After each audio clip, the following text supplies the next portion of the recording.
Ces 10 bébés crocodiles vont faire un long voyage. Envoyés depuis le zoo de Stockholm, ils rejoignent Cuba, leur pays d'origine.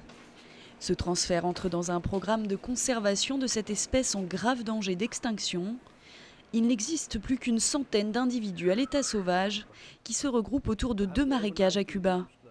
L'existence de ces reptiles est menacée par la réduction de leur habitat, la chasse illégale, mais aussi leur accouplement avec des crocodiles américains, beaucoup plus répandus.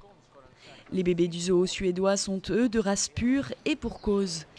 Ils descendent de ces 2 adultes nés à Cuba au début des années 70 et arrivés ici en 1981.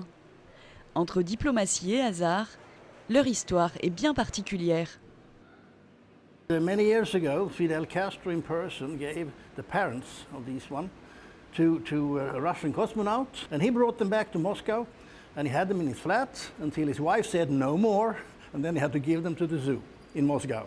And I was there in the 80s, and they asked if I would like to take over this very, very rare couple, and I was very glad, of course. We brought them here, and then they bred many times. Les 10 bébés sont âgés d'1 an et demi et mesurent 1 mètre de long. À leur arrivée à Cuba, ils seront placés en quarantaine avant d'être libérés dans un marais. Quant aux parents renommés ironiquement Hilary et Castro, ils ont encore de beaux jours devant eux et continueront d'enchanter les visiteurs du zoo suédois.